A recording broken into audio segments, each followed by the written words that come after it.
All right, guys, so today is another day that the Lord has made. I pray that everybody's blessed and having a blessed day today. Um, Hope you woke up on the right side of the bed, and that means I hope you woke up and said a prayer, help God get you through the day. I want to come here today so on my job, I've been there like 24 years and I'm in construction.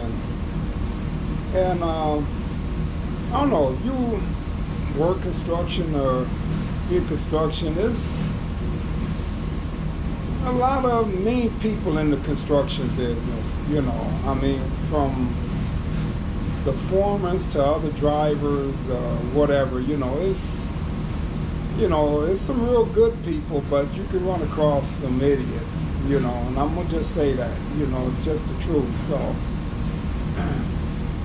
ever since I've been with the Lord, and man, I've been at this company for a long time. So when I got hired, my boss told me, he said, I know what I'm bringing you into. He said, don't worry about getting fired. You ain't got to put up with no mess off of nobody. Well, I wasn't saved at the time, so, guys messing with me, talking crazy. I'm snatching doors open, and, grabbing guys, and just putting people in check, with words, or either just slightly laying my hands on them, because they was like real disrespectful. A lot of stuff that I told my boss, I never told my boss. I just kind of handle my own problems. I've always been that way. So I say that to say this, most of the guys that I'm with now, it's only like 3 of us that's been there. I've been there like the third longest. I got like 24 years in, going on 25. I think the guy above me got like maybe 30 years, and then the top guy, he's got like 32 or 33 years. So,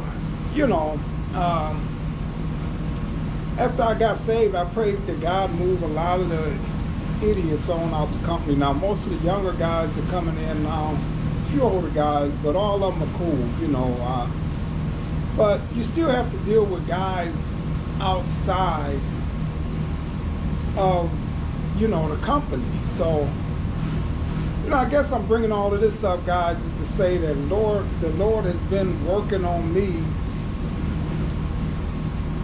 with the way I think and the way I handle and my aggression. I'm not the aggressor, but when I was young, my dad always taught me. He was like, I think me and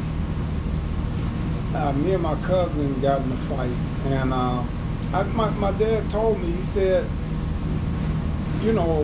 if you run across a bully, he said, stand up to him. He said, you fight him anyway. He said, you might lose the fight, but they'll respect you after that, And it's so true, guys. It's been true my whole life, standing up for myself against bullies. Most times a bully is a coward anyway. He just got size or something on him that, but if you stand up to him, you can break him down. So I've been doing that all my life, guys, but God is trying to get me away from that. And it's been 24 years in the making. The time I've been saved, it's been the whole time. I don't start stuff, but I don't know, that old man will come out of me, I haven't been delivered from that yet, guys, but I don't, even when I wasn't saved, I don't mess with nobody. I never mess with nobody. I think my youngest daughter, she asked me, she said, Dad, my mom told me, like, all the stuff that was going on in your city, she said, she don't know why. She said, nobody ever messed with you. She said, you always was by yourself, day and night, nobody ever messed with you. Well, I went I had to put a lot of people, not only on my job, but on the streets. I had to put a lot of people in check and let them know, but I'm not bad. I don't, my uncle got killed when I was 8. He was bad. He was one of the meanest guys in town. It was a story about him coming home from hunting one day and his son had got in some trouble. It was like 5 police officers surrounding his house, and he got out with his hunting rifle, and all the police ran and left the cars. And it was one police officer, I'm gonna say his name was Mayfield. They say he was the only one, him and maybe 3 other cops, because they say my uncle would whoop 5 or 6 cops at a time, and he was just country cornbread fed, headbutt you and knock you out, but Mayfield would come down, him and a couple other cops, and they would subdue him, but when they got my uncle downtown, they would, I think beat him half to death, once they got him subdued in those handcuffs. But, it's just kind of what I grew up around and what I seen. So with me coming up, yeah, I never messed with nobody, but I never wanted to be feared because my uncle got killed and I was, I could have been like between 6 and 8 somewhere in there. But, and I remember that day. I remember my mother and them talking about it in the kitchen. And then I went upstairs, started crying, and the tow company was around the street from my house, and I remember the tow truck with my uncle's station wagon. I think it was a Ford station wagon. I'm not 100% sure. I liked, cars back then, but I wasn't really good at, I'm still not good at, if it ain't a Buick, knowing what kind of car it is, But anyway, I remember the tow truck driver coming through, and I could see, the front windshield with my uncle's brains or head splattered all on the windshield. So I just never wanted people to fear me because, see, people feared my uncle, and I seen where it got it, but I still always stood up for myself. So I guess I say all of that to say this, guys. I've been on this really good job all summer. It's coming to an end now. I don't have to work tomorrow, which is Monday. But it's this guy, we would pull up the dump, and these guys would just sit in our way. They wouldn't be courteous enough to move out the way. They was hourly. We hauling by the ton, so that means the more loads we get a day, the more money we make. Well, they hourly. They're gonna get paid the same regardless. So they would stay in the way. So the guys wouldn't move, So I would pull up and ask them to move or point for them to move or whatever. So I didn't think no more about it. The company had to call, and it took them a long time to get this figured out. And I was there one day, and the guy pulled up, and he pulled and got in my way. And, I threw my hands up, and I'm, so he more or less telling him, what are you doing? So he pulled up and pulled off to the side after he dumped, because he had a quad. He dumped quicker than I can. I drive a 20-wheeler. It's a tractor-trailer dump. So I dumped my load. I pulled up. I could tell he's stopping for me. So I pull up, and I just asked the guy, I said, what's going on? What's your issue? He said, well, when we first started this job, you cussed me out, this, that, and the other. So I'm on this job site. I don't want to get kicked off. I'm making really, really good money. I'm not going to let some idiot get me kicked off the job. So I just pulled on off. Because, for one, he started off, I guess, it's a white guy, and maybe I'm black, so I got to be a cusser. So he started off lying on me right away. And I know my boss and them know me. They know I'm not a cusser. So my boss never said nothing to me. So, because people are call in on you, you know, they'll call in, you know, he's weaving. People always calling in lying on me. Other trucking companies, you know, especially, you know. And I think they be new at their company. They don't realize I've been in my company 24 years. You just coming into this industry, and I guess they think they can get me in trouble, get me fired. I've been at my job too long. You know, my boss and them, you know, they know me. So I just pull on off. So next time I go pick up another load, I come back, and the guy mean mugged me. So I just stared him down, you know. My dad said you gotta stand up to a bully, you know. So he stared me down. So then the next time I go for my I think I was on my fourth load, we're getting like 6 or 7 loads a day. I pulled back the next time, and the guy is, he wouldn't look at me. So then I just said, so then as the days went on, like, this is just kind of just ending.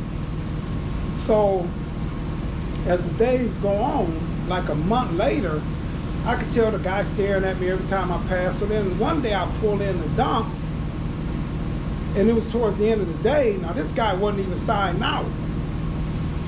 So when I dumped, he followed me out the job site. So I turned, I'm quite sure, you know, he figured I was going to fuel. So this guy followed me up towards the front truck stop. He got in front of me. And then when I got to the corner of where the fuel stop is across the street, or I could turn and go about 2 blocks and go to the shop, I started to say, man, I don't, you know, my brother about to pass, you know, I know if this guy get to mess with me, that old man's gonna come out. I said I started to go to the right and just go to the shop and fuel in the morning because I didn't feel like dealing with him. But the old man said, you know, and my father ring in my ear, you don't stop this guy now, he's gonna continue to mess with you. So I pulled in, followed him all to the truck stop. He parked a couple of pumps down, I got out. Now it's funny, guys, you can't tell how big a person is, you know, as far as tall or whatever, you know, in the truck. I don't know if that's what it was or not. But once I got the truck and started fueling, he got out his truck, he never came over, said nothing. Now the way he had been approaching me for the last month, still trying to jam me up, be in my way, I thought he was gonna come over and start some mess. He never said nothing. So my fuel is sometimes you get a ticket if they got paper in there. So the ticket didn't come out, so I had to go in. So I had to walk past his truck. So, you know, I walked by and I'm just naturally gonna say something. I said, what up, dude? And I kept walking. He said, it's just another effing day. So all I caught was the effing at first. So I stopped and kind of took a step towards, then I realized what he said. And I just said, yeah, I said, a day is a day. And then I took off and went on, got my ticket, came on back out. He was coming in the building. As I was leaving out, we passed and we didn't speak. He didn't say nothing to me. I didn't say nothing because I'm not an aggressor. I never have been. I'm not an aggressor, guys. But you start something with me, I wouldn't back down. Let's just put it that way. But I don't consider myself bad. My dad taught me to always stand up for yourself. Regardless of how it goes, stand up for yourself. The guy, you know, respect you later. And if a lot of these younger guys, these rappers, I see these rappers and they killing each other. Man, maybe if y'all put down the guns and just fought, maybe you'd be friends. Because a lot of the people that I grew up with that I had little tussles with one way or the other, a little beef with at first in the streets, you end up being friends. Put the guns down, because once you shoot, it's over. You know, you give somebody a knot, they give you a black eye, they probably might be hurt, but that's all right. You know, you live to see another day. So he didn't say nothing. So, you know, you know, because I don't want to be into it with nobody, you know. And so I'm like, Lord, thank you, you know. And it just led me to think about when the Bible say, you know, he'll make your enemies be at peace with you. You know, if you're a righteous man, he'll make your enemies be at peace with you. So, you know, because, be honest, on my way on into the truck stop, I just said a quick prayer like, Lord, you know, let this guy just mind his own business, leave me alone. So it couldn't even been my size. It could have just been that prayer. He said he'll make your enemies be at peace with you guys. We waved the rest of that day. Then he's on site, so he never really leaves the site unless they have to go do something. But he's mostly on site, so I pulled up and stopped him, and I apologized to him. I said, man, I don't know what I did to get us at the place that we was at, but I let him know. I said, I'm a Christian and I'm sorry. I said, but one thing I said, I don't cuss. So then at that point, he changed, because I'm wondering if he might have called the office, and the office said, well, this guy is a Christian, he don't cuss. So he said, no, you didn't cuss at me, you was just, you know, going off and throwing your hands all around, you know. And I don't go off, but I might have just been firm with him, like, guys, why y'all always in our way? Y'all know we got to dump.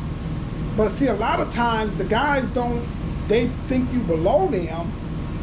They don't want you standing up to them, saying nothing to them, but that ain't me.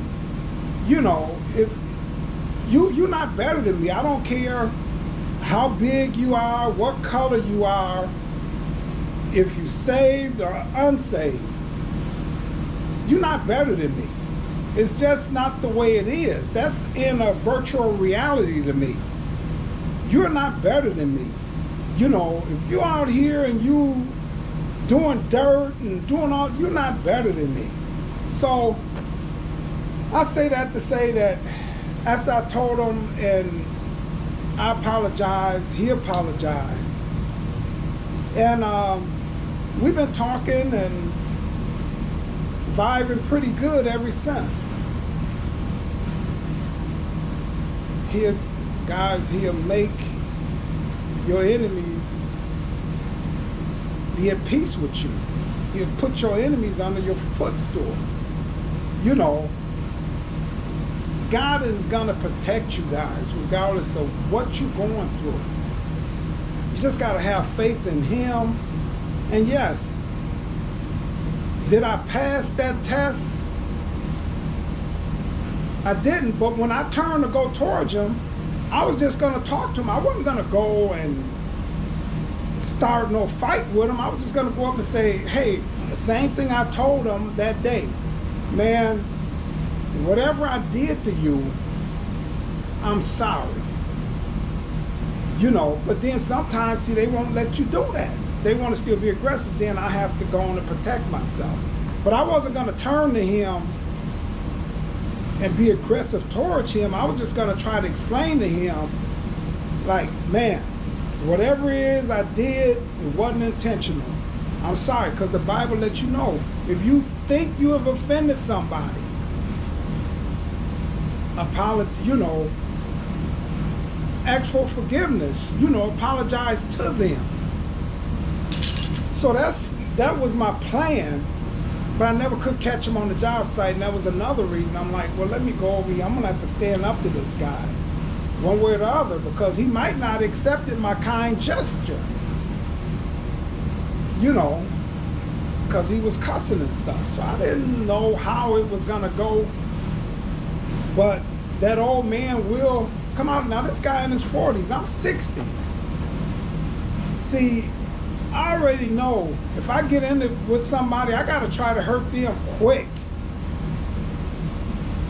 I gotta try to hurt them fast, because a young man he'll tire you down. So if I don't get him quick, I'm doomed anyway. So I'm not even trying to be into it with nobody though, guys. But I just, man, God is so good, because just everything in his word is true. He'll make your enemies be at peace with you guys. But these are things that I struggle with, guys. So, hey, everybody that tune into these videos, I appreciate it. It's just, I wish I could get on here every week and say, oh, you know, the Lord blessed me with $10,000, or, you know, I needed my rent paid and he came through, and oh, everything is so peaches. Oh, me and the wife, we have no issues. Oh, I just, you know, me and my kids, oh, they just the best kids. I can't do that. Your life might be like that as a Christian, but unfortunately mine are not. He's constantly dealing with me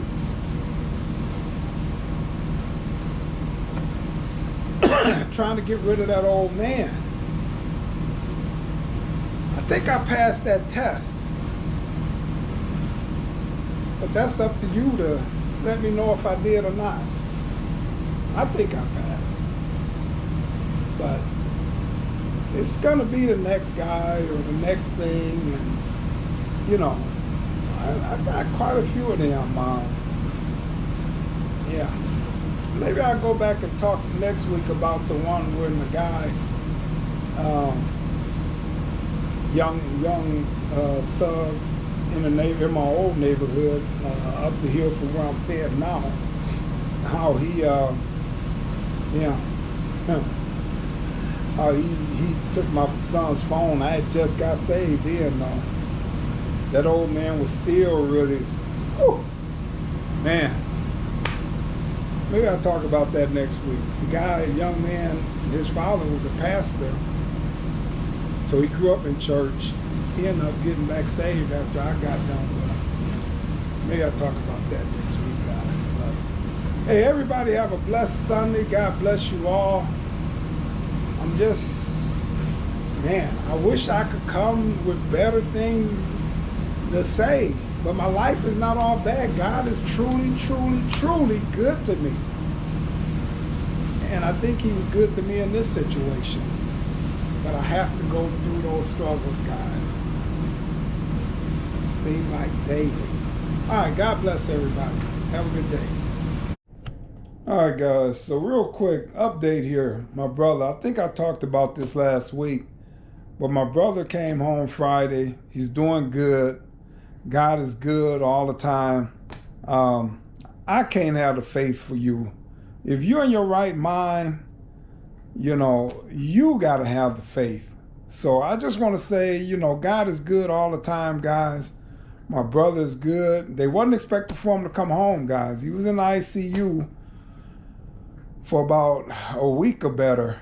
They wasn't expecting him, you know, once you hit that third floor here in Racine, you know, a lot of times, you know, a lot of people go home, but a lot of times they don't. But they wasn't expecting for my brother to come home. My brother's doing good. God is good. Praying that he keep the faith. You give God your word. You got to stand on it. You know, you got to keep, and he rather for you not to even, you know, make an oath with him if you're not going to keep it, guys. So God is good, guys, all the time. All right. God bless.